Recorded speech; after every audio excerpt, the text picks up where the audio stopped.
What do your nails say about you and your health? I'm Dr. Azadeh Shirazi, a board-certified dermatologist, which means I treat skin, hair, and nails. And this is a topic that I get a lot of questions about, but I feel like there's not a lot of information out there, at least from board-certified dermatologists who actually treats nail conditions and disorders.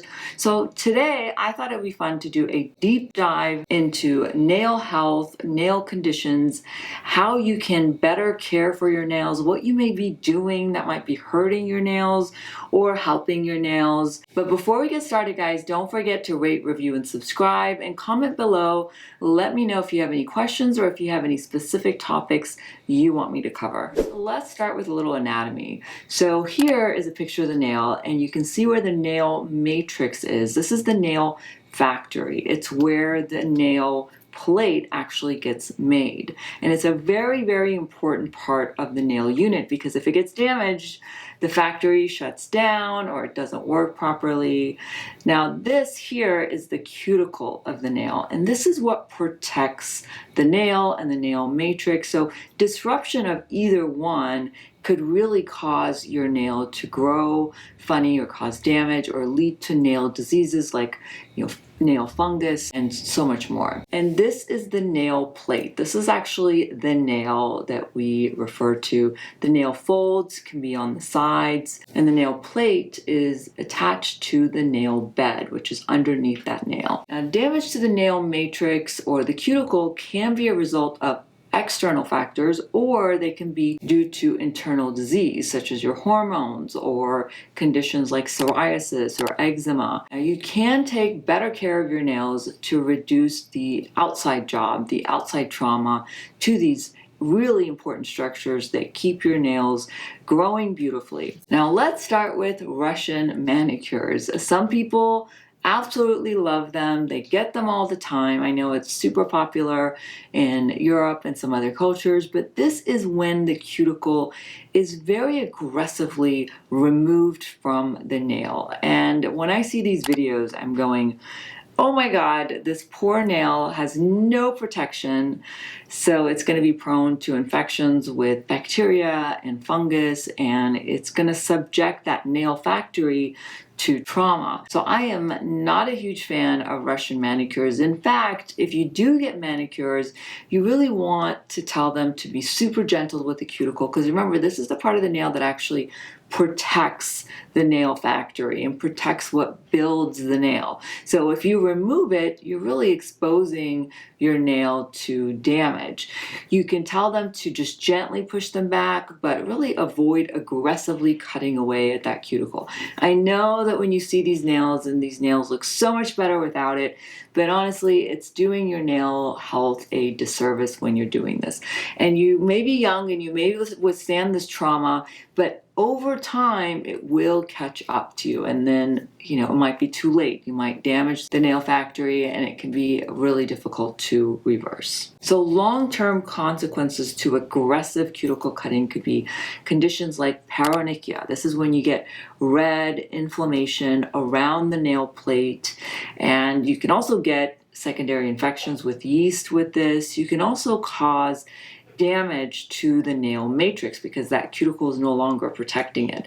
And that can result in your nails getting ridges in them. They can become very weak and brittle. So you really want to avoid that by keeping your cuticles intact, because again, that cuticle is a protective seal for your nails. So let's talk about gel manicures and DNA damage. There's been some studies that have shown that even though the nail salons do say that they have LED lights, these lights still emit UV rays.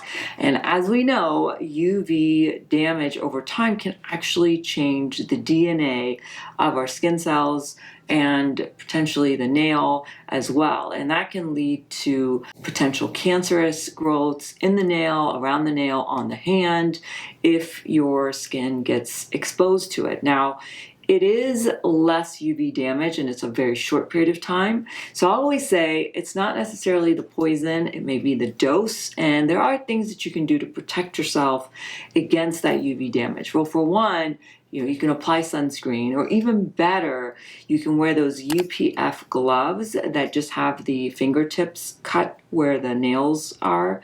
And so by wearing those protective gloves, you really reduce your exposure to that UV damage.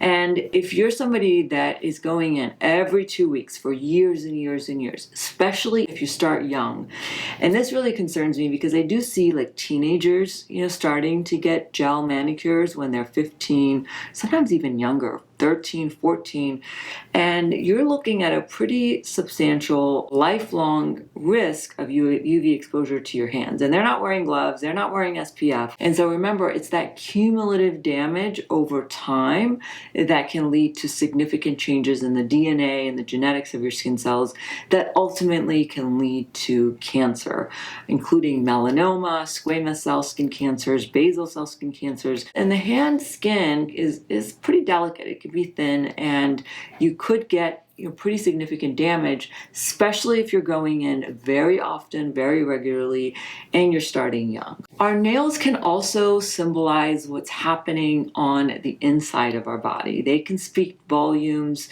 of your health, your hormones, just the overall nutritional status of your body. So let's cover some common nail conditions that I see as a dermatologist and what they can potentially mean. Starting off with brittle nails. Now, this can be due to iron deficiency. It can be due to a low thyroid hormone level. So if you're struggling with brittle nails, and no matter what you're doing, you're not getting them to really grow, they're splitting, they're breaking really easily, I would say you need to see your doctor and get some blood work. Make sure that your nutrition and your iron is, up to par, and you're not having any sort of thyroid issues. Another common condition we see is green tinted nails.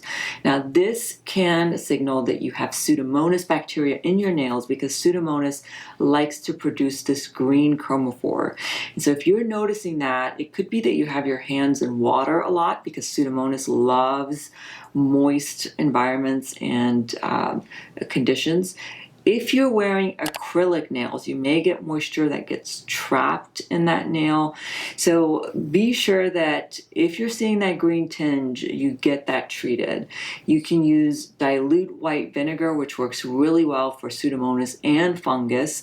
And so you can use that as sort of a DIY, but it's important to see your doctor if you're noticing that. Same with nail fungus. That presents more of a thick yellow color to the nails, very common actually in the toes more so than the fingernails, because over time, if you traumatize the nail where the nail plate starts to lift up from the nail bed, you can start to get fungus that gets in very easily because fungus is everywhere. You just have to create the right home for it, which means a dark, damp environment and, toenails in a dark shoe, especially if you're super active, you're doing sports and you're creating this, damp, dark environment there. It just loves to grow. But really the primary problem with nail fungus is the loss of integrity of that nail. It's that micro trauma that happens over time. So particularly with sports, if you're a tennis player, a soccer player, a long distance runner, you want to make sure that you're keeping your nails super short because the more the nail hits the end of the shoe, for example, or if you tend to have really long nails and you're doing a lot with your hands, that micro trauma over time can start to affect the nail factory, the nail matrix, where the nail's being made. And once that is compromised, your body is no longer able to protect you against fungus that easily gets into the nail. So I tell people, sometimes it's not necessarily that you're exposed to fungus all the time, because we all are. Fungus is just part of our environment. It's that you're creating this space for it to just flourish and grow. And what you can do, aside from, like I said, cutting your nails, keeping it short, but also you can, if you're an athlete, you can use an antifungal powder or just an absorbent powder in your socks and shoes before you go and play sports or, sweat.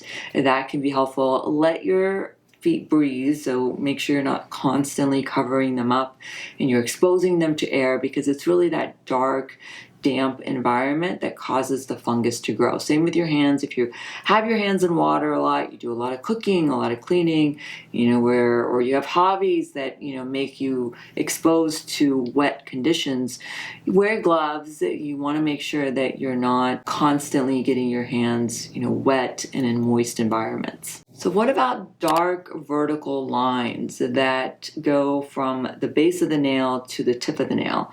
That could be a sign of melanoma. Now, you could just have a mole in the nail. Yes, it's true. You can get moles in the nail, but you can also get melanoma in the nail. In fact, this is how Bob Marley died, is from a melanoma in his toenail, which he thought was just a bruise from playing soccer, but unfortunately didn't get it biopsied until it decided to spread to other parts of his body, like his lungs and his brain. So it's something that everybody can check for, especially if you're one that wears polish a lot. You may not pay attention to your nails. So if you ever see a dark vertical line that starts at the base, goes to the tip, then that could be a sign of melanoma.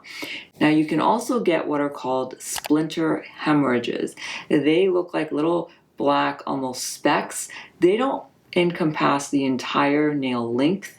They're finer, smaller, but that is due to trauma. So if you're a tennis player or a soccer player and that nail is constantly getting banged at the end of the shoe, you may cause a little bit of bleeding or blood into the nail, or if you tap your fingers a lot, or some nail micro trauma can cause those splinter hemorrhages. And be cautious about that, because that's a sign of trauma that could potentially lead to deformed nails and ultimately maybe even nail fungus over time. Bose lines, these are little horizontal ridges and lines that come up, and they can be signs of wear and tear, stress on the nails. They can be due to illnesses. Let's say you got really sick or had to have a lot of surgery, you were in the hospital, or had a lot of stress on your body. Your nail production could actually be interrupted, and that shows up as a horizontal little line called Bose nails.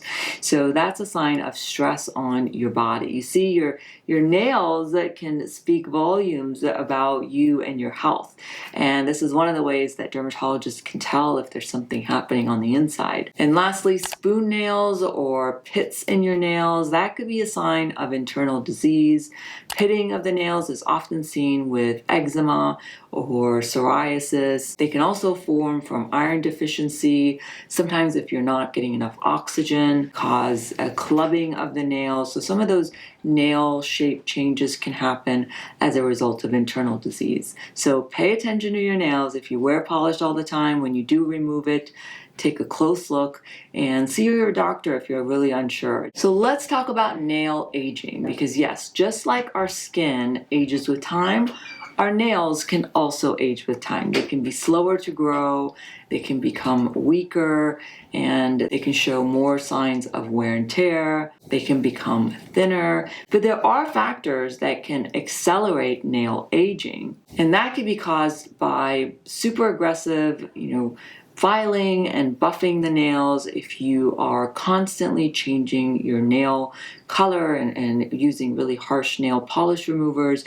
it's not necessarily the polish that does the damage, it's actually the removal process of nail polish that can dry out your nails. Particularly acetone-based products as nail polish removers can be really drying to the nail. And certainly overexposure to water, moist environments, and chemicals can start to take a toll on the nails. Remember, our nails and our skin is not designed to go from wet to dry, wet to dry. So if you constantly having to wash your hands or have your hands in water or exposed to harsh chemicals like cleaning supplies, you really want to wear gloves, because you don't want to overexpose your nails to these environments. It will accelerate their aging, make them thin and brittle. So what else can you do? You can take breaks from, using nail polish, because again, you apply the polish and you got to remove it with the acetone. You can also use products that help strengthen the nail enamel and the nail plate. This is something that somebody sent me. It's called EPHD. It's a polymer that you paint on the nail that helps solidify and give more support and structure to the nail plate. And it goes on clear. It's actually very reasonably priced. It's found on Amazon. It's like $20. When you're taking breaks from doing nail polish and polish remover, you can use this on a daily or a few times a week basis, which will help with nail protection and strengthening. You can also use a cuticle oil or an occlusive ointment, like just plain Vaseline, or Aquaphor is great because it has lanolin in it, which is helpful for healing and protection. I just have it like on my nightstand, and before I go to bed, I will smear some of that Aquaphor on my nails, my cuticles, and my fingertips to help with hydration and also just repair overnight. This is something easy you can incorporate into your routine. And then gloves, again, are really helpful, whether you're getting polish changes with the UV lamps, or you have your hands in water a lot, or you're doing a lot of things with your hands that could take toll on the nails. Gloves, white cotton gloves, or plastic gloves, if you're working with water, can be really helpful. And if you have any skin conditions, like if you have eczema or you have psoriasis, make sure you're addressing those and you're treating those, because that is chronic inflammation over time that could really affect the nail factory and the nail matrix where the nail is made. So if you want to grow your nails longer and stronger, make sure you protect the matrix and don't remove the seal, which is the cuticle. And you want to hydrate the nails. You want to use an oil or an occlusive-based product to protect it. You want to be aware of harsh chemicals and wet environments, because that can again take a toll. And make sure your nutrition is up to par, that you have a well-balanced diet. You can take supplements with zinc and biotin, which are important for nail health. Don't overdo it with the nail polish remover and painting your nails all the time. Try to take breaks and make sure you're cutting and taking care of your nails in terms of how long they're getting, especially the toenails, because again, you wear shoes, that nail could hit the end of the shoe and cause that micro trauma over time.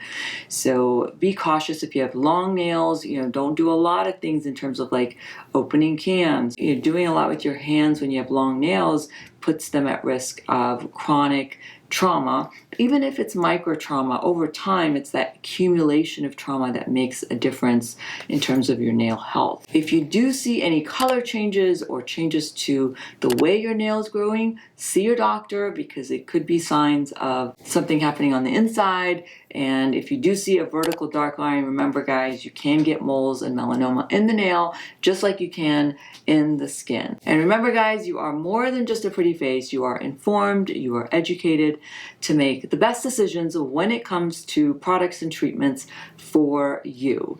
Until next time, thanks for tuning in guys. Don't forget to share this with a friend, because sharing is caring. Let me know what topics and subjects you want me to cover next.